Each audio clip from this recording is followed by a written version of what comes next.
श्री राजभूषण जी निषाद, श्री सतीश चंद्र दुबे, श्री नंदकिशोर जी Yadav, Shri Radha Mohan Singh ji, Shri Sanjay Jaiswal, doctor Sanjay Jaiswal और बहु गोपाल नारायण सिंह जी, ऋतुराज सिंह जी और यहां मौजूद मेरे सभी कार्यकर्ता बहनों एवं भाइयों, लंबे अरसे के बाद बिहार की प्रदेश कार्य समिति को संबोधित करने के लिए आप सबके सामने खड़ा हुआ हूं।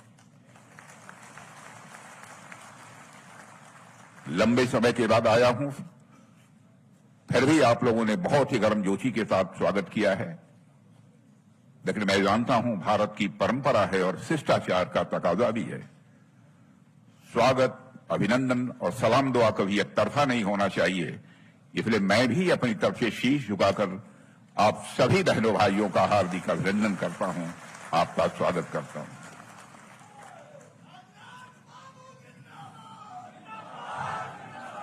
बहनों भाइयों, आप किसी साधारण राजनीतिक पार्टी के कार्यकर्ता नहीं हैं। आजाद भारत में आपने देखा है कि नेताओं की कथनी और करनी, कृति और कथन, वर्ड्स और डीड्स में अंतर होने के कारण भारत की राजनीति और भारत के नेताओं पर से जनता का विश्वास धीरे धीरे कम होता चला गया। भारत की राजनीति में विश्वास का संकट निरंतर गहरा होता चला गया। लेकिन आप सीना ठोक कर दावे के साथ कह सकते हो कि भारत की राजनीति में पैदा हुए विश्वास के संकट को चुनौती के रूप में किसी राजनीतिक पार्टी ने स्वीकार किया है तो हमारी और आपकी पार्टी या भारतीय जनता पार्टी है। मैं दावे के साथ कहता हूं, हमने जो भी वादे चुनाव के दौरान किए, अक्षरशः हर वादे को पूरा किया है। मैं प्रेस के दोस्तों से भी कहना चाहता हूं कि हमारे चुनावी घोषणा पत्र को उठाकर देख लें कि हमने जो कहा है वो किया है अथवा नहीं है। लेकिन यह तीसरा कार्यकाल हमारे प्रधानमंत्री मोदी जी का जो है, उसमें अभी 4 साल शेष है, इस बात का भी ध्यान रखा जाना चाहिए। इसलिए बहनों भाइयों, यह हम सबका सौभाग्य है। लोकतंत्र में यदि किसी राजनीतिक पार्टी के कार्यकर्ता के रूप में हमें काम करने का अवसर मिला है तो हिंदुस्तान की नहीं, मैं कह सकता हूं कि दुनिया की सबसे विश्वसनीय राजनीतिक पार्टी है, सबसे क्रेडिबल राजनीतिक पार्टी है।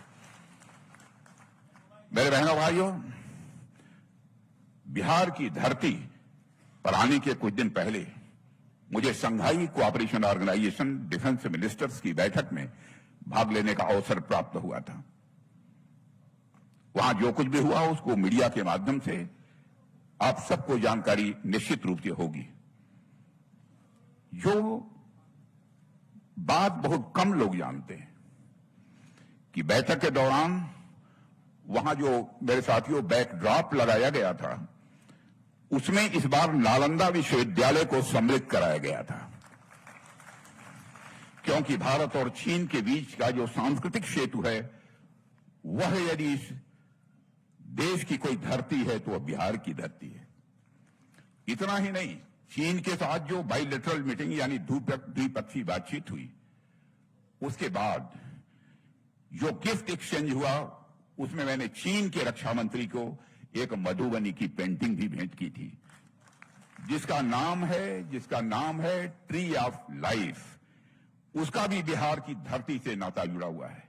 ट्री ऑफ लाइफ बिहार ही नहीं बल्कि भारत की जीवनदायिनी शक्ति है, भारत की वह आध्यात्मिक ऊर्जा है और वह ज्ञान शक्ति का प्रतीक है। जब मैं पटना रहा था तो ट्री ऑफ लाइफ के बारे में मैं सोच रहा था, और जब मैं आप लोगों के बीच में दोस्तों यहां पर मौजूद हूं तो मुझे साफ दिख रहा है कि हमारी भारतीय जनता पार्टी का जो यह संगठन है, वह भी एक तरह का वृक्ष ही है, जिसकी जड़ों को मजबूत करने का काम हमारे परिश्रमी और जन इच्छा शक्ति के धनी कार्यकर्ता ही करते हैं। भाजपा में हर कोई कार्यकर्ता भाव से ही काम करता है, चाहे वह किसी भी पद पर क्यों न बैठा हो। यही हमारी पार्टी की मजबूती का आधार है। और साथियों, जिसका यह परिणाम यह हुआ है कि भारतीय जनता पार्टी पूरी दुनिया की सबसे बड़ी राजनीतिक पार्टी आज बन चुकी है। साथियों, आज जब हम पटना में बिहार प्रदेश भारतीय जनता पार्टी की कार्य समिति की बैठक के लिए यहां पर एकत्रित हुए हैं, पटना के बारे में एक जगह ऐसा लिखा गया है कि यह पटना नगर पृथ्वी का तिलक तथा विद्वानों की निवास स्थली है, जिसे भगवान विश्वकर्मा ने भगवान ब्रह्मा को अपना कौशल दिखाने के लिए बनाया था। यह है आपकी और हमारी यह पटना नगरी। पटना की पावन धरती विचार, ज्ञान और जन क्रांति की भूमि है। यह वही पाटलिपुत्र है जहां सम्राट अशोक ने शांति और धम्म का संदेश पूरी दुनिया तक पहुंचाया था। यही वह भूमि है जहां चाणक्य ने राजनीति और राष्ट्रनीति के शाश्वत सिद्धांत रचे थे और जहां आर्यभट्ट ने खगोल और गणित के क्षेत्र में भारत को विश्व गुरु बनाने का काम किया था। इसलिए भूमि केवल इतिहास की ही नहीं, भविष्य के भी निर्माता है। ऐसी महान धरती है हमारे इस बिहार राज्य की। मेरे साथियों, बिहार की कमान इस समय डॉक्टर दिलीप जायसवाल जी के हाथों में है। उनकी अध्यक्षता में यह प्रदेश कार्य समिति की बैठक हो रही है और मैं जानता हूं उन्होंने बराबर एक कार्यकर्ता के भाव से काम किया है। और एक बात जो यहां मैं जोड़ना चाहता हूं यह है कि यहां मौजूद आप सभी कार्यकर्ता सामान्य कार्यकर्ता नहीं हैं, आप स्वर्णिम बिहार के निर्माता हैं। आप सिर्फ पार्टी के सदस्य मात्र नहीं हैं, आप हमारी विचारधारा के योद्धा हैं। आप बिहार के निर्माण की नींव हैं। और आज बिहार प्रदेश कार्य समिति की बैठक मैं मानता हूं कोई साधारण आयोजन नहीं है। यह वह क्षण है जब हम अपने महान अतीत से प्रेरणा लेकर आने वाले चुनावों की रणनीति तय करेंगे, संगठन को एक नई दिशा देंगे और अपने कार्यकर्ताओं के संकल्प को जन आंदोलन में बदलेंगे। साथियों, हम सब जानते हैं कि भाजपा के बड़ा से बड़ा पदाधिकारी क्यों न हो या एक निष्ठावान करता, वह सिर्फ चुनावों के वक्त ही नहीं सक्रिय होता है, बल्कि वह हर दिन राष्ट्र निर्माण की साधना में लगा रहता है। और आज बिहार में यही साधना परिवर्तन की शक्ति बनकर उभर चुकी है। यह केवल एक संगठन की बैठक मात्र नहीं है, इस रूप में मैं इसे नहीं देखता हूं, बल्कि एक संकल्प सभा है। और उस संकल्प की शुद्धि के लिए जो बिहार और भारत को नई ऊंचाइयों पर ले जाने के लिए हमें लेना है। और मैं भारतीय जनता पार्टी के कार्यकर्ताओं को पिछले 40 वर्षों से बहुत नजदीक से मैं देख रहा हूं, उनके साथ काम किया है मैंने। बहनों भाइयों, यह हमारा कार्यकर्ता ऐसा है कि एक बात प्यार और मोहब्बत से बात कर लो तो अपनी पार्टी के लिए और देश के लिए अपना कलेजा निकाल कर रख देता है। ऐसा यह भारतीय जनता पार्टी का कार्यकर्ता है।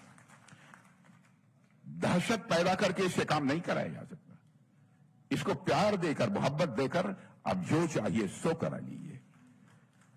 प्रधानमंत्री नरेंद्र मोदी जी ने विगत 11 वर्षों में सिद्ध किया है, मेरे बहनों भाइयों, कि भारत बदल सकता है और भारत आगे बढ़ सकता है, बशर्ते नेतृत्व सुदृढ़ हो, नीयत साफ हो, नीति स्पष्ट हो और राष्ट्रहित सर्वोपरि रखा जाए।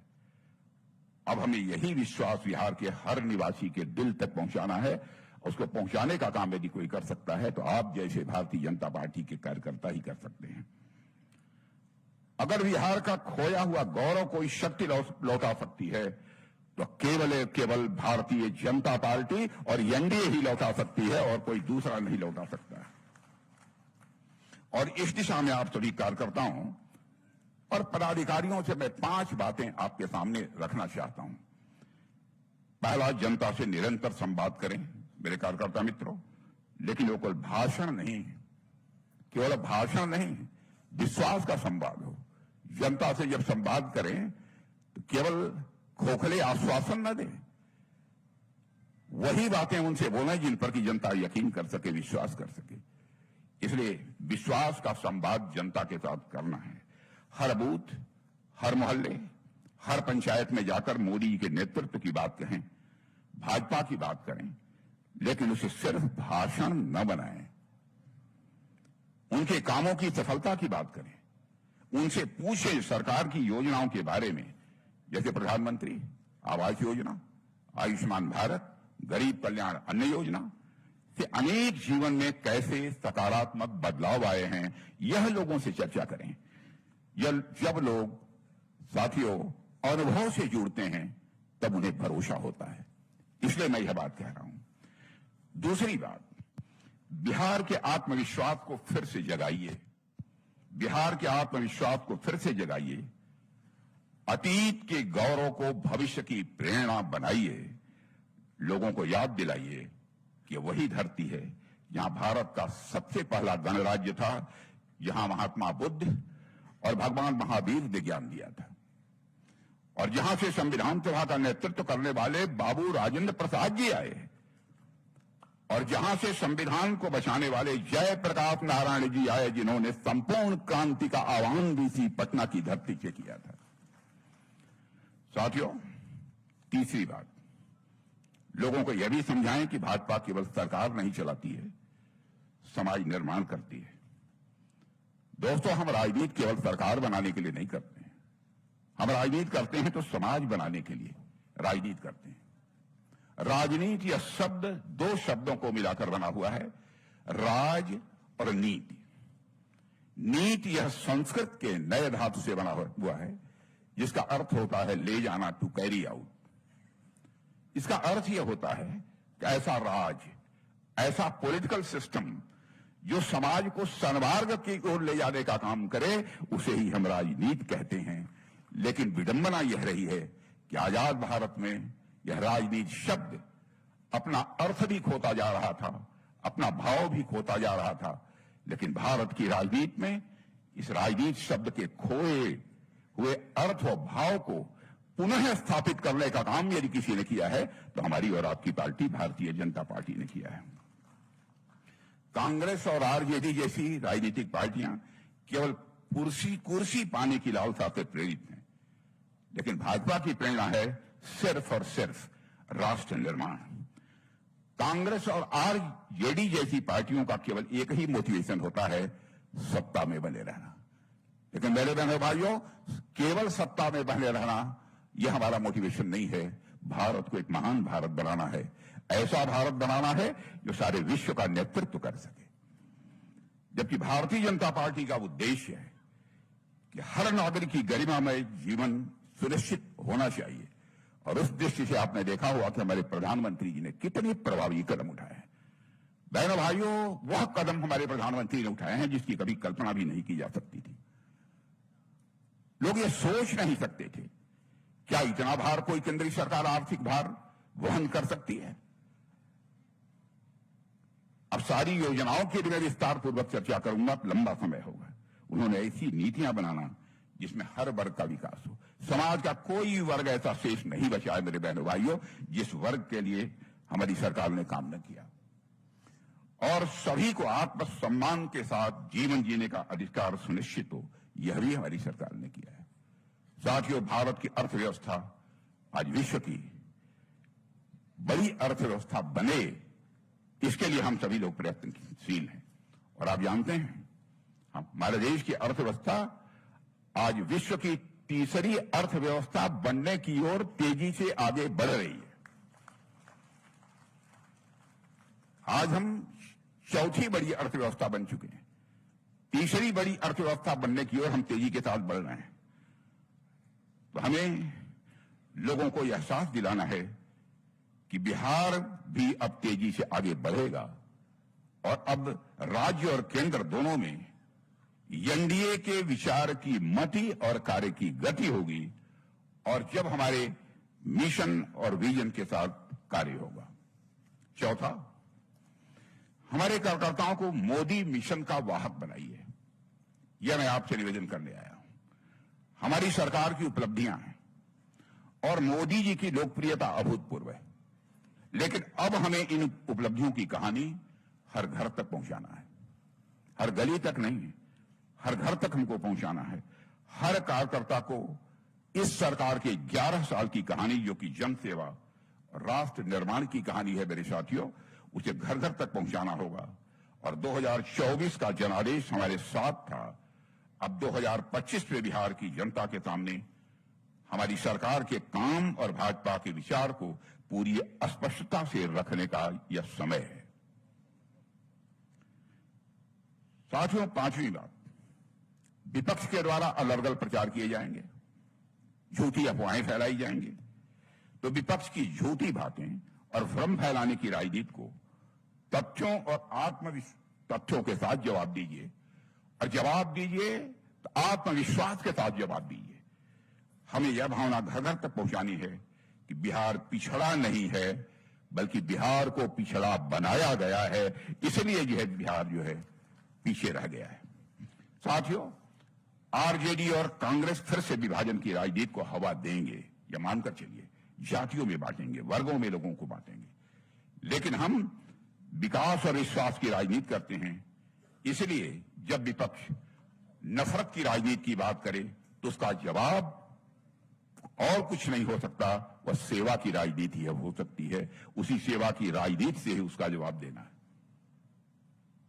और जब ये बिहार को पीछे धकेलने वाली बात करें तो हम उज्जवल भविष्य का रोड मैप बताएंगे, कैसे हम बिहार को हम आगे बढ़ाएंगे।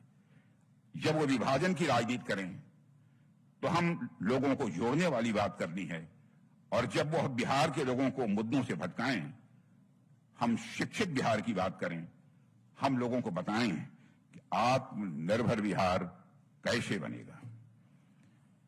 और मैं कह सकता हूं कि एनडीए के शासनकाल में इस बिहार में मेरे दोस्तों उल्लेखनीय प्रगति हुई है। हमारे प्रस्ताव जिन मित्रों ने रखे थे, उन्होंने आंकड़े भी आपको दिए हैं कि 2005 में प्रति व्यक्ति कितनी आमदनी थी इस बिहार की, और आज वह बढ़कर कितनी पहुंच गई है, लगभग 3.5 लाख करोड़ के आसपास पहुंच गई है। यह कोई छोटी उपलब्धि नहीं है। बजट भी, उसकी भी यहां चर्चा हुई है, जो 2004-05 में अप्रॉक्सीमेटली 23,885 करोड़ था, आज 3.7 लाख करोड़ तक पहुंच गया है। साथियों, हमें लोगों तक यह भी संदेश पहुंचाना है, कोऑपरेटिव फेडरलिज्म के साथ कार्य करते हुए केंद्र सरकार और राज्य सरकार ने हर क्षेत्र में नई ऊंचाइयां हासिल की हैं। और यदि अब आप लोगों से आप करेंगे तो लोग आपसे तर्क नहीं पूछेंगे, बल्कि आपकी बातों का वह समर्थन करेंगे। केवल आपको उनको याद दिलाना है। साथियों, इस वर्ष अप्रैल में प्रधानमंत्री मोदी जी ने राष्ट्रीय पंचायती राज दिवस के अवसर पर बिहार की मधुबनी में 13,480 करोड़ रुपए से अधिक के विकास कार्यों का शुभारंभ किया है। और पिछले महीने ही विकास की इस यात्रा को आगे बढ़ाने के लिए 5,736 करोड़ की 22 परियोजनाओं की सौगात भी उन्होंने बिहार को दी है। साथियों, आप सभी को पता है कि मखाना को जीआई टैग दिया गया है। यह कोई सामान्य उपलब्धि नहीं है। मखाना को जीआई टैग दिया गया है, और आज बिहार का मखाना सिर्फ एक पारंपरिक खाद्य पदार्थ नहीं रहा है, बल्कि अब वह सुपर फूड के रूप में वैश्विक मान्यता प्राप्त कर चुका है। सुपर फूड के रूप में एक वैश्विक मान्यता प्राप्त कर चुका है। यह सभी बिहारवासियों के लिए मैं समझता हूं एक गौरव का विषय है। साथियों, हमारी सरकार ने इस वर्ष बजट में मखाना बोर्ड के गठन की घोषणा भी की है। मखाना रिसर्च सेंटर को राष्ट्रीय दर्जा भी प्राप्त हो गया है, यह मुझे बताया गया है, जिससे इसमें वैज्ञानिक शोध और साथ ही साथ इनोवेशन, जो नवाचार कहते हैं, नवाचार को स्वाभाविक रूप से और बढ़ावा मिलेगा। अब हमारा मखाना दोस्तों केवल भारत तक ही सीमित नहीं रहेगा, भारत की बाजारों तक ही सीमित नहीं रहेगा, बल्कि अंतर्राष्ट्रीय बाजारों तक पहुंचेगा, और दुनिया में बिहार की एक अलग पहचान हमारा यह मखाना भी बनाएगा। साथियों, बिहार की प्रगति से ही देश की प्रगति होगी। हमारी सरकार ने वर्ष 2047 तक भारत को विकसित राष्ट्र बनाने का संकल्प लिया है। मेरा विश्वास है कि विकसित भारत का मार्ग प्रशस्त यदि होगा तो विकसित बिहार से ही वह मार्ग प्रशस्त होगा। और साथियों, प्रधानमंत्री जी के मार्गदर्शन और मजबूत नेतृत्व में तथा हमारे बिहार के मुख्यमंत्री श्री नीतीश कुमार जी के कुशल नेतृत्व में हम सभी को विकसित भारत और विकसित बिहार के संकल्प की सिद्धि को प्राप्त करना है। इसके लिए पूरी ताकत हम लोगों को लगानी पड़ेगी। हमें लोगों को यकीन दिलाना है कि कोई पार्टी बिहार को उसके गौरवपूर्ण इतिहास की तरह गौरवमय उज्जवल भविष्य दे सकती है तो वह केवल और केवल पार्टी भारतीय जनता पार्टी है। केवल और केवल गठबंधन यदि कोई है तो एनडीए। साथियों, जब आजादी से पहले श्री सच्चिदानंद जी सिन्हा के नेतृत्व में बिहार के युवा बुद्धिजीवियों ने अलग राज्य की मांग की थी, मैं आपको याद दिलाना चाहता हूं, तो उस समय सारे युवा बुद्धिजीवियों के मन मस्तिष्क में एक उम्मीद थी। वो उम्मीद थी इस रत्न गर्भा भूमि के खजाने से एक समृद्ध और खुशहाल बिहार बनेगा। साथियों, जब स्वामी सहजानंद सरस्वती ने एक छोटे से गांव बिहटा से किसान आंदोलन की जब उन्होंने शुरुआत की थी, जब केबी सहाय खून से सनी पट्टियों को साथ जमींदारी उन्मूलन का प्रस्ताव लेकर बिहार की विधानसभा में खड़े हुए थे, जब राहुल सांकृत्यायन और कार्यानंद शर्मा जैसे सेनानी परमानेंट सेटलमेंट जैसी व्यवस्था को हिलाकर रख देने निकले थे, तब बिहार में उम्मीद थी और यहां के लोग भविष्य के प्रति आश्वस्त थे। बिहार भारत के सुनहरे भविष्य की, मेरे साथियों, एक प्रयोगशाला थी। जब छोटा नागपुर की पहाड़ियों में जमशेद टाटा जी के लिए शाहपुर साकलातवाला को ने आयरन ओर खोजा था, और इतना ही नहीं, साक्षी गांव में स्टील प्लांट की नींव पड़ी थी। जब बोकारो रांची में टेम्पल्स ऑफ टेक्नोलॉजी खड़े हुए थे, जब बिहार के लोगों ने चेकोस्लोवाक और सब रूसी इंजीनियरों के साथ मिलकर विकसित बिहार और भारत का सपना उस समय गढ़ा था। मेरे साथियों, और फिर जब अगस्त 1974 में बीमार जयप्रकाश नारायण जी ने, अस्वस्थ उस समय थे जयप्रकाश नारायण जी, उन्होंने गांधी मैदान से भारी बारिश में डटे हुए जन समूह से कहा था, भ्रष्टाचार मिटाना है और नया बिहार बनाना है। तब एक बार फिर पूरे राज्य में बदलाव की मसाल जल उठी थी। लेकिन अफसोस मेरे साथियों, लंबे समय तक चली कांग्रेस और आरजेडी की विफल, भ्रष्ट और परिवारवादी सरकारों ने इन सभी उम्मीदों को, सभी आशाओं को गहरी निराशा में बदल दिया। साथियों, विकास का पहिया सिर्फ थमा नहीं, बल्कि वो उल्टा चलने लगा इन लोगों के शासनकाल में। यहां की असाधारण प्रतिभा पलायन करने पर लोग मजबूर हो गए। बिहार, जो भारत की राजनीति, समाज और विचार का सिरमौर था, पिछड़ेपन और कुशासन की गिरफ्त में धकेल दिया गया। लेकिन दोस्तों, अब वो कहानी काफी हद तक बदल चुकी है। साथियों, बिहार कभी भारत के विकास का अगुवा बन सकता था। इसकी धरती, यहां के लोगों की प्रतिभा और मेहनत में वह सामर्थ्य भी था कि वह राज्य पूरे राष्ट्र के लिए एक आदर्श बनता। लेकिन उस सपने को नष्ट किया गया। कांग्रेस और फिर आरजेडी के वर्षों के कुशासन ने उस सपने की हत्या कर दी थी। साथियों, आरजेडी से पहले दशकों तक कांग्रेस भी बिहार के पिछड़ेपन और दुर्दशा का एक बहुत बड़ा कारण रही है। 1980 के दशक में जब बिहार में कांग्रेस का कुशासन था, तो सिर्फ मुख्यमंत्री बदल रहे थे, विकास की दशा नहीं बदल रही थी। भ्रष्टाचार को संस्थागत रूप दिया गया और बिहार में गवर्नेंस की रीढ़ पूरी तरह से तोड़ दी गई थी। आप जरा सोचिए साथियों, जिस धरती ने साहित्य से लेकर विज्ञान तक, धर्म से लेकर आत्मज्ञान तक हर क्षेत्र में भारत को दिशा दी हो, उस बिहार को कांग्रेस और आरजेडी की विफल, भ्रष्ट और जातिवादी राजनीति ने किस गर्त में पहुंचा दिया। साथियों, यह वही बिहार है जिसने बुद्ध को जन्म दिया, आर्यभट्ट को दुनिया को दिया, चाणक्य नीति दी, नालंदा और विक्रमशिला जैसे विश्वविख्यात विद्यालय दिए। यही वह बिहार है।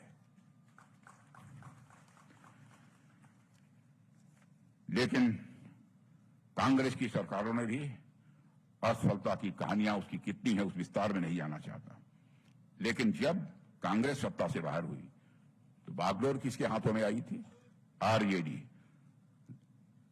के हाथों में आ गई।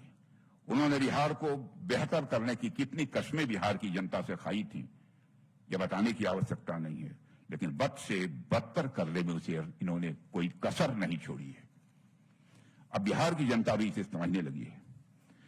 आरजेडी कांग्रेस राज के दौरान अपराध, जातिवाद और जंगल राज ने साथियों, बिहार को ऐसे अंधेरे में धकेला जहां से बाहर निकलने का रास्ता आज तक यह बिहार ढूंढ रहा है। लेकिन हमारी सरकार इस अंधेरे से निकलने के लिए पूरी ताकत से आज काम कर रही है और काफी हद तक इस अंधेरे से हमारा बिहार निकल चुका है।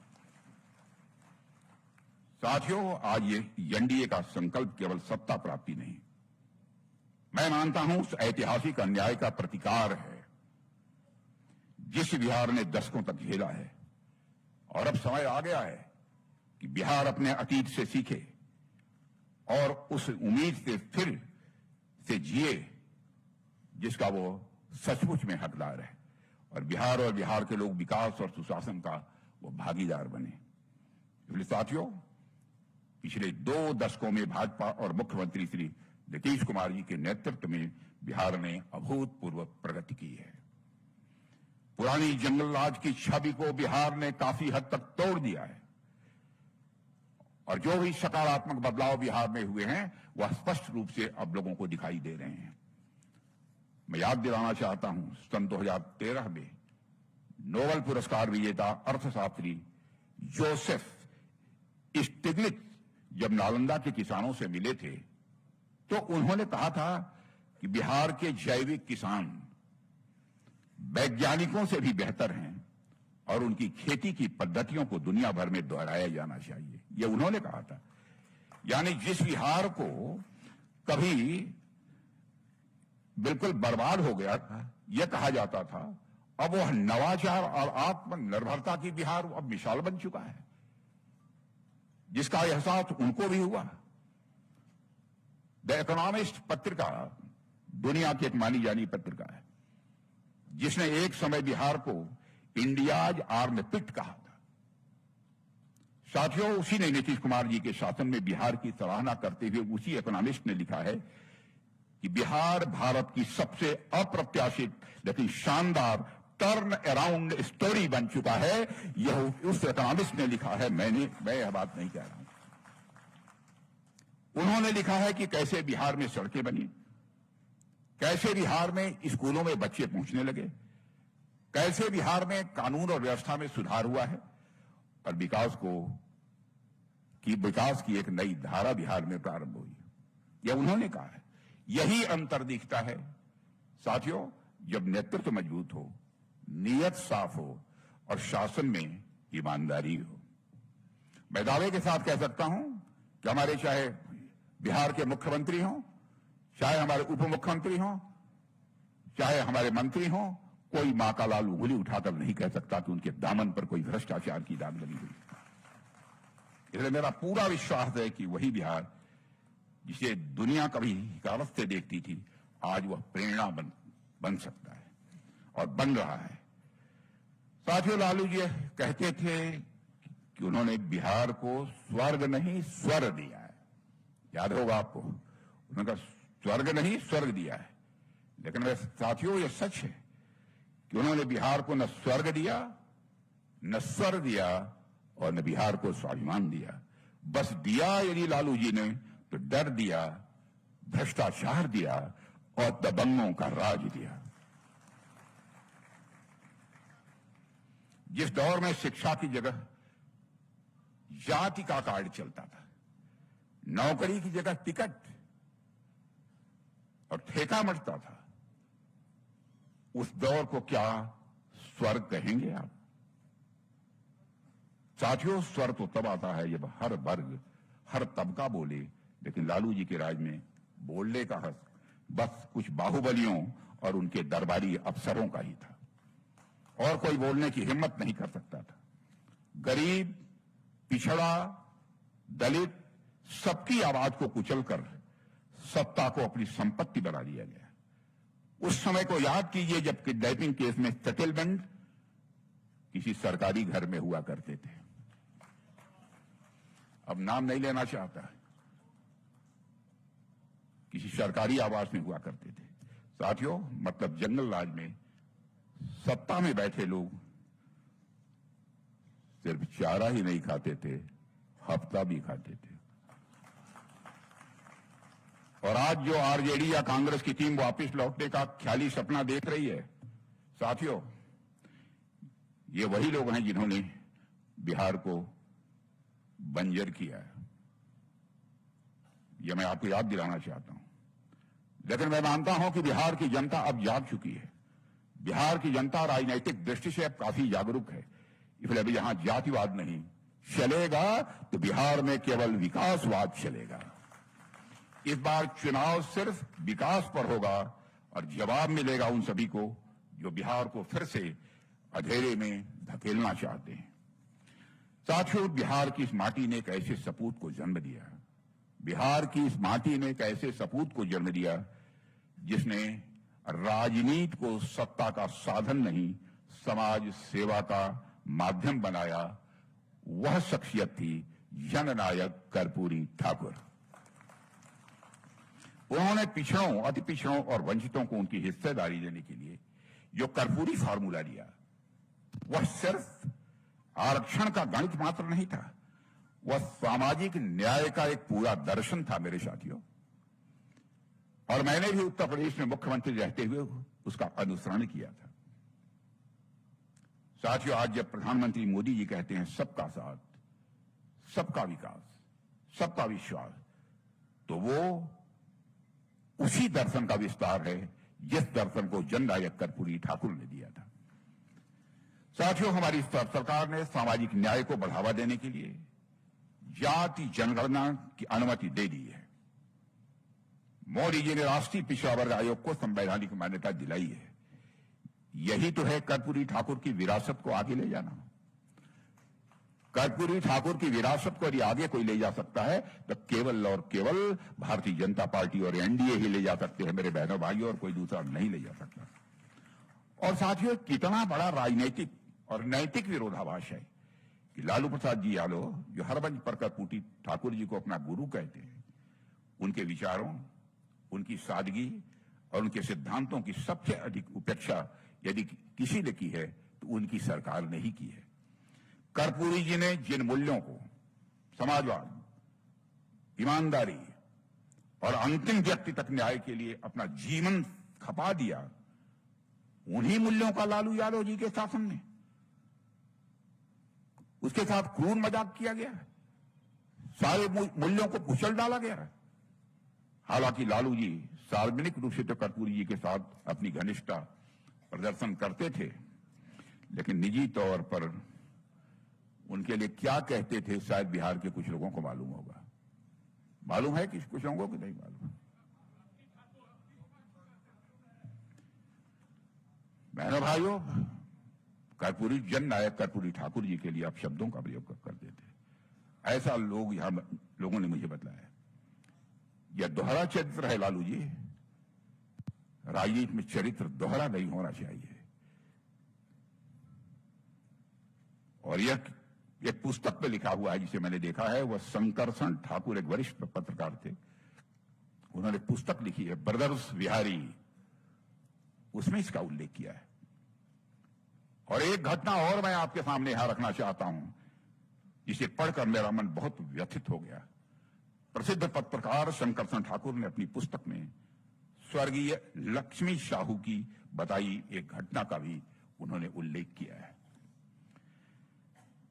कर्पूरी ठाकुर जी जब विपक्ष के नेता थे, उन्होंने लिखा है, कर्पूरी ठाकुर जी जब विपक्ष के नेता थे तो बहुत बीमार चल रहे थे, लेकिन विधानसभा में एक अहम बहस में हिस्सा लेने के लिए उन्हें मजबूरी से घर से निकलना पड़ा।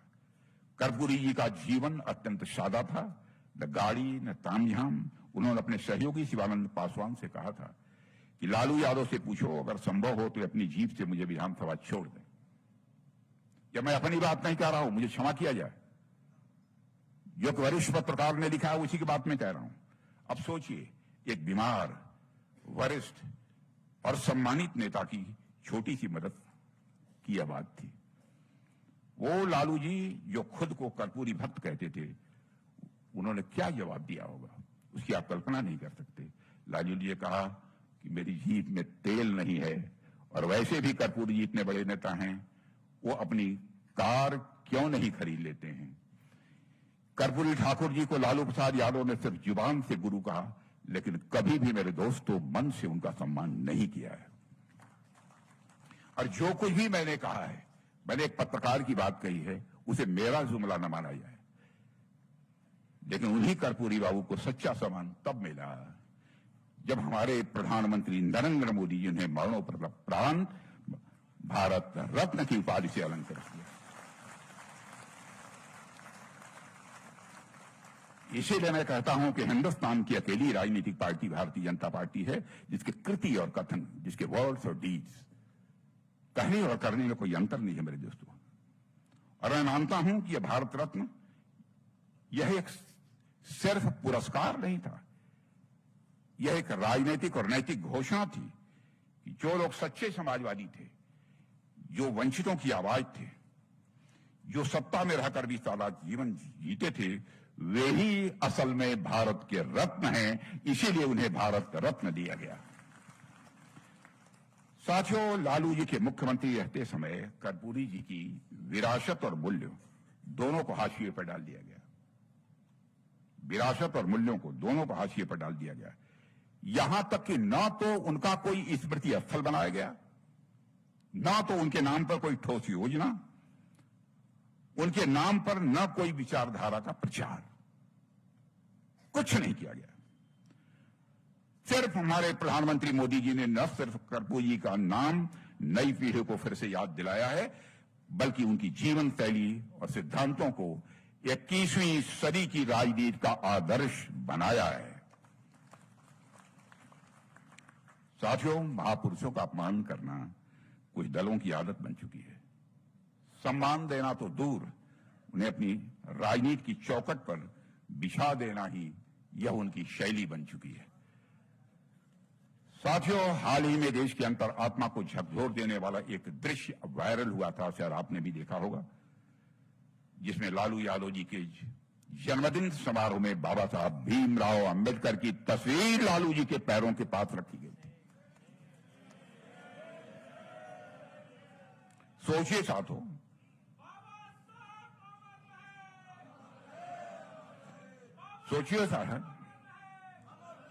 सोचिए साथियों, कोई सामान्य गलती नहीं थी। यह उस मानसिकता का प्रतीक था जिसने दलितों और पिछड़ों के अधिकारों के प्रतीक पुरुष के लिए सम्मान की कोई जगह ही नहीं है। और मैं मानता हूं, मैं जानता हूं कि इनमें से माफी की उम्मीद करना भी व्यर्थ है, क्योंकि जिनके दिलों में बाबा साहब भीमराव अंबेडकर के लिए सम्मान नहीं, वो कभी पश्चाताप नहीं कर सकते हैं मेरे दोस्तों। आरजेडी जैसे दल बाबा साहब की तस्वीर ही नहीं, उनके विचारों को भी कोई भाव नहीं देते हैं, कोई मोल नहीं देते हैं। लेकिन भारतीय जनता पार्टी बाबा साहब और उनके दिए गए मूल्यों को अपने दिल में बसाती है। भाजपा की सरकार ने बाबा साहब से जुड़े स्थानों को पंच तीर्थ के रूप में विकसित करने का काम किया है। हमारी सरकार ने बाबा साहब के विचारों को नीति में बदला है और उनके दिखाए रास्ते और मूल्यों का अनुसरण किया है। बाबा साहब ने के दिशा निर्देश को मानते हुए समाज के अंतिम व्यक्ति तक पहुंचने का काम आजाद भारत के इतिहास में पहली बार किसी सरकार ने किया है, तो हमारी सरकार ने किया है, हमारे प्रधानमंत्री नरेंद्र मोदी जी ने किया है। और यही प्रयत्न हमारे जो श्रद्धेय अटल बिहारी वाजपेयी जी जब भारत के प्रधानमंत्री थे तो उन्होंने भी किया था। यही फर्क है प्रचार और प्रतिबद्धता में, और यही फर्क है दोस्तों दिखावे और भक्ति में। साथियों, कुछ लोग पूछ सकते हैं कि हम बार बार अतीत की बात क्यों करते हैं, जो गुजर चुका है उसकी बात क्यों करते हैं। हम इसलिए बात करते हैं कि ऐसे लोगों का असली चेहरा जनता को याद रहे, ऐसा न हो कि देश की जनता उसे भूल जाए। वे इन लोगों की चिकनी चुपड़ी बातों में न आ जाएं, क्योंकि वो खतरा अभी पूरी तरह से समाप्त नहीं हुआ है। वो सोच, वो व्यवस्था, वो भ्रष्टाचार जिसने बिहार को वर्षों तक अंधेरे में धकेला है मेरे दोस्तों, वो आज भी नया रूप लेकर हमारे सामने खड़ी है। हम सबको सजग रहना है। साथियों, आरजेडी और कांग्रेस ने मिलकर बिहार को पिछड़ेपन, बेरोजगारी और अपराध की गर्त में धकेला है। उन्होंने सत्ता को जनसेवा का माध्यम नहीं बल्कि परिवार की सेवा का साधन बना दिया है। युवाओं को से रोजगार छीना, किसानों को दर दर भटकने से इन्होंने मजबूर किया है और महिलाओं को असुरक्षा का भाव दिया और युवाओं के भविष्य को इन्होंने अंधेरे में धकेलने का काम किया है। आज जब एक नई पीढ़ी आगे बढ़ रही है तो दोस्तों हमारा कर्तव्य है कि उन्हें सच्चाई से हम परिचित कराएं, हकीकत क्या है। उन्हें बताएं कि अगर बिहार को कोई बदनाम करता रहा तो वही दल थे और अगर बिहार को कोई नया भविष्य दे सकता है तो केवल और केवल हमारे मोदी जी के नेतृत्व की सरकार दे सकती है केंद्र में, और प्रदेश में नीतीश जी के नेतृत्व की हमारी एनडीए सरकार ही दे सकती है। साथियों, हम सभी जानते हैं कि सिवान की धरती ने भारत को डॉक्टर राजेंद्र प्रसाद जी जैसा भी एक महान सपूत दिया था। एक स्वतंत्रता सेनानी, संविधान सभा के अध्यक्ष और हमारे पहले राष्ट्रपति, जिसकी ईमानदारी और राष्ट्रभक्ति पीढ़ियों के लिए आदर्श रही है। लेकिन दुर्भाग्य से लालू जी के जंगल राज में यही पवित्र धरती अपराध और आतंक की प्रयोगशाला बन गई है। और साथियों, आरजेडी कांग्रेस के राज में बिहार, जहां कभी संविधान की गूंज सुनाई देती थी, वहां गोलियों की आवाज गूंजने लगी थी आरजेडी और लालू जी के शासनकाल में। एक सभ्य समाज की जगह खौफ का साम्राज्य कायम हुआ था और उस अंधेरे दौर का प्रतिनिधित्व करती थी आरजेडी की लालटेन, और उस लालटेन ने रोशनी देने की जगह लोगों के घर में आग लगाई है। उस लालटेन ने लोगों को रोशनी देने की जगह लोगों के घरों में आग लगाई है। साथियों, आपको नई पीढ़ी को इस इतिहास को केवल याद दिलाना है, क्योंकि इतिहास हमें याद दिलाता है कि जब शासन दिशाहीन और मूल्य विहीन हो जाता है तब कैसे महान भूमि भी अंधकार, अराजकता, अपराध से बंजर हो जाती है। केवल यह लोगों को याद दिलाना है। हम अतीत को इसलिए याद करते हैं मेरे दोस्तों, ताकि भविष्य में वही गलती न दोहराई जाए। और कुछ सामंतवादी मानसिकता के लोगों ने बिहार में समाजवाद का चोला पहनकर लोगों को बहुत दिनों तक ठगा है, बहुत दिनों तक लोगों को बरगलाया है। इसके प्रति भी हम सबको सावधान रहने की जरूरत है। और दोस्तों, जिन लोगों ने जनता को बेवकूफ बनाया, जनता को मरने के लिए छोड़ दिया, जनता को समाजवाद का जुमला बस दिया, और इसलिए जरूरी है कि हर कार्यकर्ता, आप जैसा हर कार्यकर्ता, हर जनप्रतिनिधि, हर मतदाता को यह बार बार बताया जाए कि जिन्होंने बिहार को बर्बाद किया उन्हें दोबारा मौका देना सिर्फ अतीत की त्रासदी को दोहराना होगा, यह भी जनता को बतलाना चाहिए।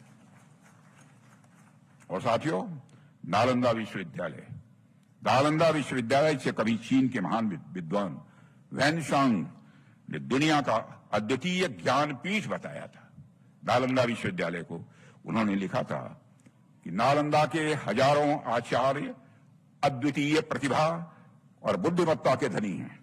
वही नालंदा सदियों तक खंडहरों में पड़ा रहा, कोई किसी ने उसकी सुध नहीं ली। एक समय था जब पूरी दुनिया भारत के इस ज्ञान के मंदिर की ओर देखती थी। पूरी दुनिया इस ज्ञान के मंदिर नालंदा विश्वविद्यालय की ओर देखती थी। एक समय ऐसा भी आया जब वो इतिहास के पन्नों तक ही वो सीमित रह गया नालंदा विश्वविद्यालय। लेकिन आज प्रधानमंत्री नरेंद्र मोदी जी के नेतृत्व में नालंदा को फिर से नई पहचान, एक नई ऊर्जा और एक नया जीवन मिला है। बहनों भाइयों, यह भी पढ़े लिखे लोगों को और बिहार के स्वाभिमानी लोगों को इस बात की जानकारी देनी चाहिए। और मैं मानता हूं कि यह सिर्फ एक विश्वविद्यालय का पुनरुद्धार नहीं है, यह केवल एक विश्वविद्यालय का पुनरुद्धार नहीं है, यह भारत की ज्ञान परंपरा का, मेरे दोस्तों, यह पुनर्जागरण का प्रतीक है। सिर्फ ईंट पत्थर से बनी बिल्डिंग का पुनर्निर्माण यह नहीं है जो हमारी सरकार ने किया है। यह भारत की ज्ञान परंपरा को फिर से विश्व मंच पर स्थापित करने का यह हम सारे लोगों का संकल्प है। आप सभी को पता होगा कि जगत जननी मां जानकी है, कि जन्मस्थली पुलौरा धाम, जिसकी चर्चा हमारे कई मित्रों ने की है, सम्राट जी ने भी की है, हमारे गिरिराज जी ने भी की है, हमारे नित्यानंद जी ने भी की है और हमारे अध्यक्ष ने भी की है। यह पुलौरा धाम सीतामढ़ी को समग्र रूप से विकसित किए जाने हेतु भव्य मंदिर सहित अन्य संरचनाओं की डिजाइन मेरी जानकारी है कि वह तैयार हो गया है मेरे बहनों भाइयों, जिसे नीतीश कुमार जी ने कुछ ही दिन पहले साझा किया है। यह मुझे जानकारी दी गई है। और साथियों, आप सबको यह भी पता ही होगा कि यहां भी अयोध्या के भगवान श्री राम मंदिर की तर्ज पर एक विशाल और भव्य मंदिर का निर्माण किया जाएगा। उसी तर्ज पर साथ साथ अन्य धार्मिक और सांस्कृतिक रचनाओं का भी विकास किया जाएगा, जिससे यह स्थल एक आध्यात्मिक पर्यटन का केंद्र भी बन सके। इसी नीति को हम कहते हैं विकास भी और विरासत भी, जिसे बार बार हमारे प्रधानमंत्री जी दोहराते हैं। साथियों, पूरे भारत ही नहीं बल्कि विश्व भर में प्रधानमंत्री मोदी जी के 11 वर्षों के नेतृत्व को ऐतिहासिक युगांतकारी परिवर्तन के रूप में मान्यता मिली है। बहनों भाइयों, विदेशों में आप पहले भी गए होंगे, आपके परिवार के लोग गए होंगे, आपके राज्य के लोग गए होंगे। आपने देखा होगा कि भारत से जाने वाले लोगों को दुनिया के दूसरे देशों में किस नजरों से देखा जाता था, लेकिन आज सारी दुनिया का नजरिया भारत के बारे में बन चुका है। अंतर्राष्ट्रीय जगत में भारत का कद बढ़ा है। पहले अंतर्राष्ट्रीय मंचों पर भारत कुछ बोलता था तो दुनिया भारत की बातों को गंभीरतापूर्वक नहीं सुनती थी, लेकिन आज अंतर्राष्ट्रीय मंचों पर भारत कुछ बोलता है तो दुनिया कान खोलकर सुनती है कि भारत बोल क्या रहा है। यह भारत की हैसियत बनी है। साथियों, यह 11 वर्ष सुशासन के साथ साथ एक प्रगतिशील विचार, एक विकासपरक दृष्टि और राष्ट्र के प्रति समर्पण के प्रतीक रहे हैं, जिसने भारत की दशकों पुरानी जड़ता को तोड़ा है और उसे विकास, आत्मनिर्भरता और वैश्विक नेतृत्व की मार्ग की ओर भी अग्रसर किया है। साथियों, प्रधानमंत्री जी ने प्रधान सेवक का पद संभालते ही, आपको याद होगा कि उन्होंने प्रधानमंत्री पद की शपथ ली थी, उस समय कहा मैं प्रधानमंत्री नहीं, मैं प्रधान सेवक हूं। प्रधान सेवक का यह पद संभालते ही देश को एक नई दिशा दी है। कांग्रेस की वर्षों तक चली दिशाहीन और वोट बैंक आधारित राजनीति को की जगह प्रधानमंत्री मोदी जी ने एक दीर्घकालिक रोड मैप और संरचनात्मक सुधारों को भी उन्हें प्राथमिकता दी है। जनधन योजना, digital India, make in India, आत्मनिर्भर भारत जैसी योजनाओं ने न केवल नीतिगत परिवर्तन नहीं किया है, बल्कि करोड़ों भारतीयों के जीवन में सकारात्मक रूप से बदलाव भी लाया है। और मित्रों, आपको जानकर प्रसन्नता होगी, सारे विश्व में यूपीआई ट्रांजैक्शन सर्वाधिक यदि कहीं पर होता है तो हमारे और आपके देश इस भारत में होता है। मेरे बहनों, हमारी सरकार ने समावेशी विकास का एक उत्कृष्ट मॉडल तैयार किया है, जिसके 4 प्रमुख स्तंभ गरीब, युवा, महिला और किसान हैं। हमारे विकास का मॉडल जाति, पंथ, मजहब पर आधारित नहीं है। हमारे विकास का मॉडल इंसाफ और इंसानियत पर आधारित है, जस्टिस और ह्यूमैनिटी के ऊपर आधारित है। साथियों, प्रधानमंत्री किसान योजना, मुद्रा योजना, स्टार्टअप इंडिया, नारी शक्ति बंधन अधिनियम, राष्ट्रीय शिक्षा नीति जैसे कदमों ने इन चारों स्तंभों को न केवल सशक्त किया है, बल्कि उन्हें विकास प्रक्रिया का एक निर्णायक भागीदार भी बनाया है। आज महिलाएं अर्थव्यवस्था की मुख्य धारा में, आज महिलाएं अर्थव्यवस्था की मुख्य धारा में। यह कोई खोखली बात नहीं कर रहा हूं। किसान अन्नदाता से ऊर्जादाता भी बन रहे हैं। मैं यह दावा नहीं करना चाहता कि सभी बन गए, लेकिन यह सिलसिला भारत में प्रारंभ हुआ है और साथ ही वह युवा भारत के भविष्य को भी आकार दे रहे हैं। इसीलिए भारत का चित्र बदला है। दुनिया एक सम्मानित नजरों से भारत की ओर देखती है। विगत 11 वर्षों में हमारी सरकार ने बहुत सारे काम किए हैं, मैं उसकी उल्लेख नहीं करना चाहता। क्या क्या है, पीएम गति शक्ति, उड़ान, वंदे भारत, भारतमाला और जल मार्ग विकास जैसी परियोजनाओं ने देश की इंफ्रास्ट्रक्चर को, अधोसंरचना को एक नई ऊंचाई तक पहुंचाया है। साथियों, मोदी सरकार ने आत्मनिर्भर भारत के तहत रक्षा उत्पादन, डिफेंस प्रोडक्शन की यहां मैं बात कर रहा हूं, स्वदेशीकरण को भी बढ़ावा दिया है। मैं आपको जानकारी देना चाहता हूं कि 2014 में जब हमारी सरकार बनी थी तो डिफेंस के जो आइटम्स होते हैं, छोटे छोटे नट बोल्ट हथियार, ये लगभग 600 करोड़ 800 करोड़ 1100 करोड़ तक मैक्सिमम इनका एक्सपोर्ट होता था। और आज आपको जानकर खुशी होगी बहनों भाइयों, आज डिफेंस के हथियार, मिसाइलें कहीं बन रही हैं तो भारत की धरती पर बन रही हैं, भारतवासियों के हाथों से बन रही हैं, और हम दुनिया के दूसरे देशों को उसका एक्सपोर्ट भी कर रहे हैं। और इस समय हमारा एक्सपोर्ट 24,000 करोड़ रुपए को क्रॉस कर चुका है।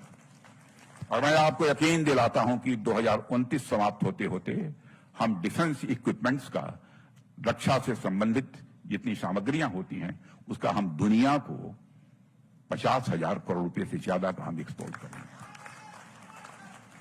और आपको यह भी जानकारी होगी कि 100 से अधिक देशों को एक्सपोर्ट करने का काम इस समय आपका भारत कर रहा है मेरे बहनों भाई। 100 से अधिक देशों को या डिफेंस आइटम्स को एक्सपोर्ट करने का काम कर रहा है। Ayushman Bharat, PM health infrastructure mission और ई संजीवनी, जन औषधि योजना जैसी योजनाएं भारत को एक सक्षम, किफायती और समावेशी स्वास्थ्य प्रणाली की ओर भी ले जा रही हैं। इस सच्चाई को भी हमें समझना चाहिए।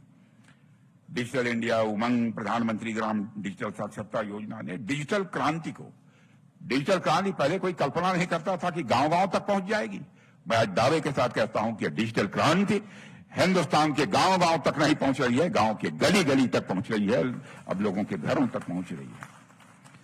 मोदी सरकार के solar energy, biofuel alliance, Gobardhan, PM Kusum, one sun one world one grid जैसे कदमों ने न केवल पर्यावरण संरक्षण को प्राथमिकता मिली है इससे, बल्कि भारत को वैश्विक नेतृत्व करने का भी एक अवसर मिला है। लोग अब फॉलो कर रहे हैं कि भारत में यह सब सारे जो काम हो रहे हैं, दुनिया के जो विकसित देश हैं वह भी अब फॉलो कर रहे हैं, अनुसरण कर रहे हैं। इसलिए भारत अब दुनिया के अग्रणी ग्रीन ग्रोथ मॉडल्स में अब शामिल हो गया है। हमने सुरक्षा के मुद्दे पर भी ऐसा कार्य किया है जैसा पहले कभी नहीं हुआ है मेरे दोस्तों।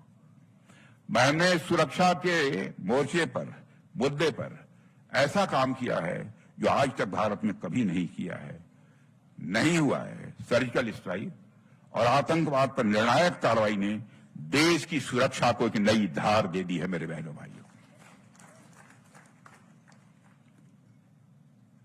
और मैं दावे के साथ कह सकता हूं कि आज तक भारत में कभी कल्पना भी किसी ने नहीं की होगी।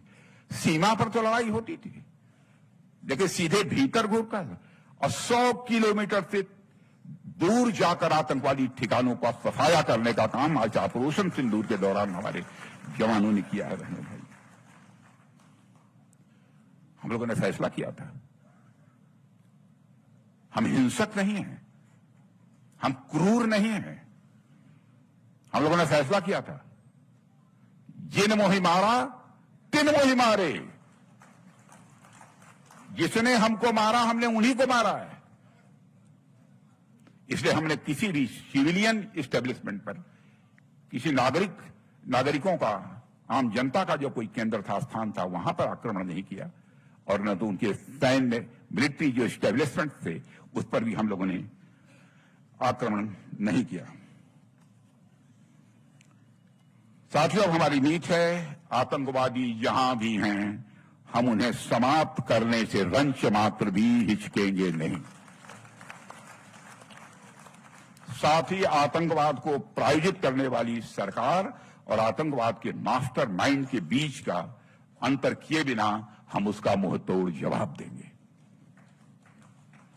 साथियों, प्रधानमंत्री जी के नेतृत्व में भारत 2047 तक विकसित भारत बनने के लक्ष्य की दिशा में तेजी से आगे बढ़ चुका है। Zero poverty, 100% education and health care, skill and employment, women participation, महिलाओं की भागीदारी, ग्लोबल फूड हब जैसे लक्ष्य केवल नीतिगत घोषणाएं नहीं बल्कि एक राष्ट्र के संकल्प की, मेरे दोस्तों, घोषणा है। और इन संकल्पों की प्राप्ति के लिए बिहार का विकसित राज्य बनना आवश्यक है। और हमारे राजनीतिक जीवन का जो अनुभव है उस आधार पर मैं कहना चाहता हूं, सामान्यतः बढ़ चढ़कर मैं कभी बातें नहीं करता हूं, उस आधार पर मैं कहना चाहता हूं, हमारा बिहार विकसित राज्य बनकर रहेगा, दुनिया की कोई ताकत नहीं रोक सकती। लेकिन हमारा जो यह संकल्प है, इस संकल्प को हम भारतीय जनता पार्टी के कार्यकर्ताओं को जन जन तक पहुंचाना है। साथियों, साल 2025 में देश में भारतीय संविधान का अमृत महोत्सव मनाया जा रहा है। एक नई बहस देश में छिड़ गई है कि भारतीय संविधान की प्रस्तावना में से सोशलिज्म और सेकुलरिज्म शब्द को हटा देना चाहिए, क्योंकि इन्हें आपातकाल के दौरान जबरदस्ती शामिल किया गया था। यह बहस इस देश में कई बार छिड़ चुकी है, इसके पहले भी हो चुकी है, मगर इस बार आरजेडी को लोग इसे बाबा साहब का अपमान बता रहे हैं। तरस आती है। अब आरजेडी के लोग इसे बाबा साहब का अपमान बता रहे हैं। अरे भाई, बाबा साहब भीमराव अंबेडकर का यह अपमान कैसे हो गया?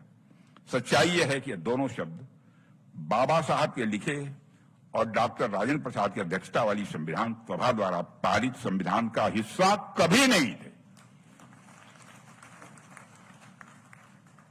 भारत एक ऐसा देश है जहां की संस्कृति में ही सर्वधर्म संभाव का, मेरे दोस्तों, भाव है।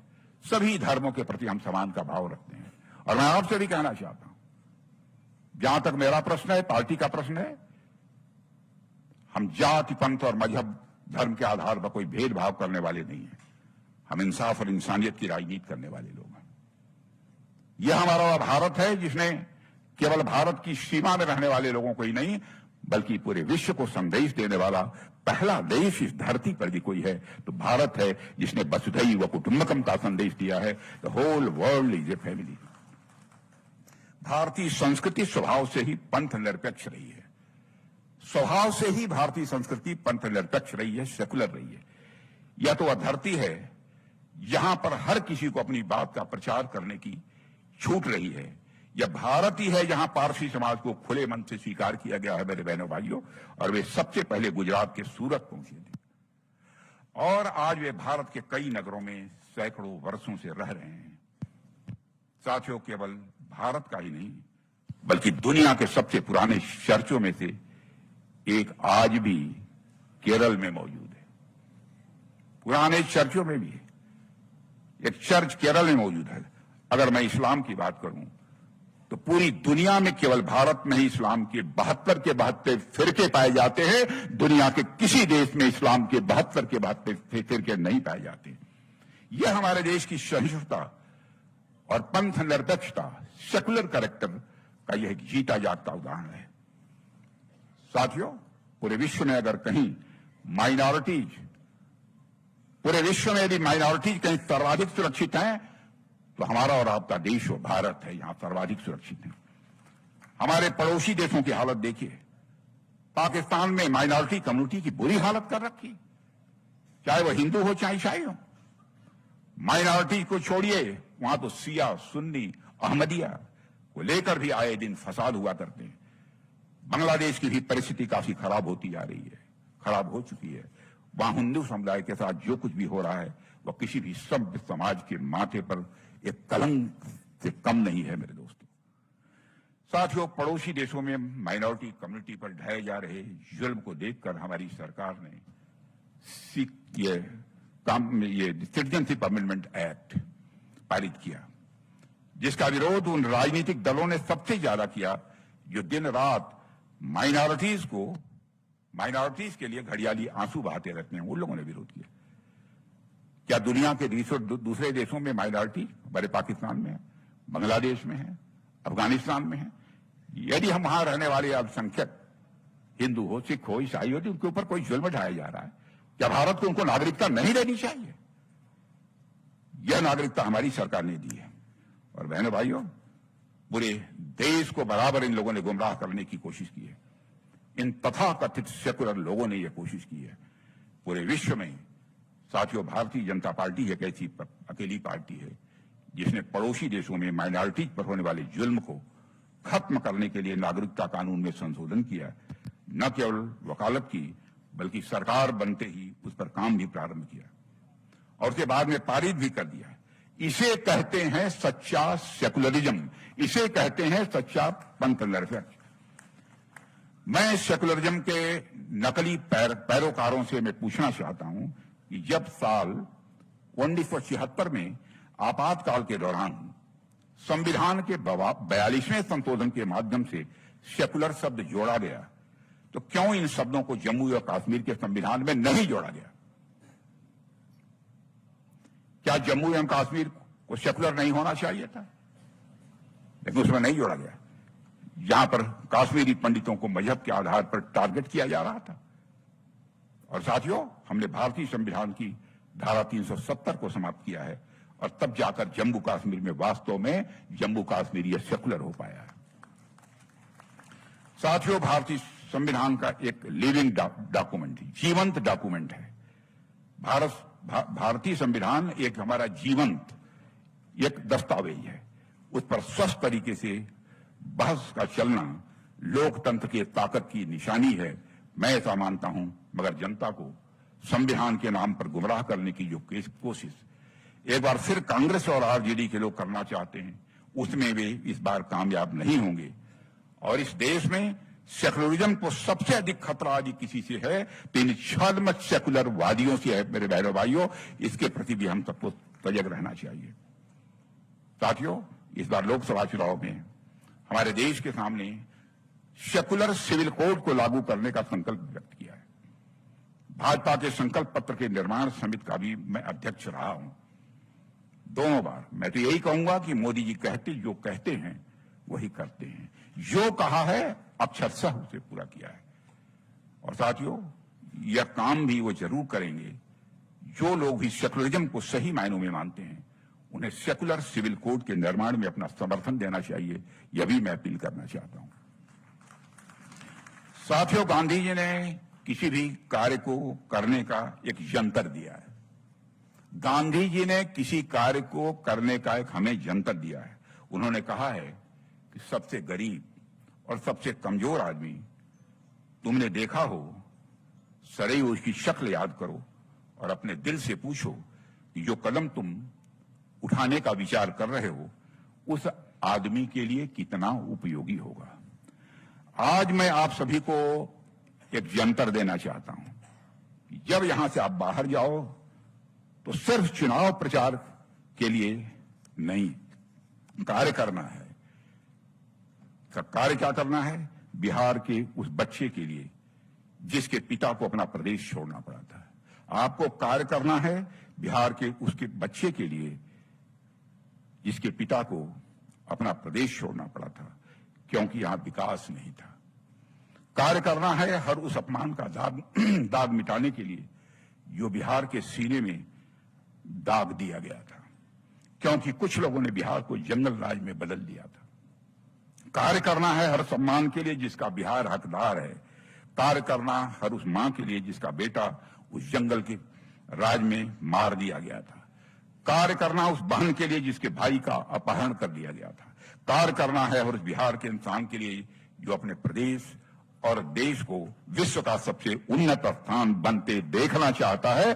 उसके लिए हमें काम करना है। और साथियों, मैं पूरी तरह से आश्वस्त हूं इन सब सारी चीजों का संज्ञान लेते हुए इस बार के चुनाव में, चुनाव जब आएगा तो आएगा, लेकिन इसके अभी से हम लोगों को पूरी ताकत से लगना है और इस संदेश को जन जन तक पहुंचाना है। मैं दावे के साथ कह सकता हूं, जो हमारी जानकारी है, जो हमारी सूचना है कि बिहार में इस बार एनडीए की 2/3 बहुमत से सरकार बनने जा रही है।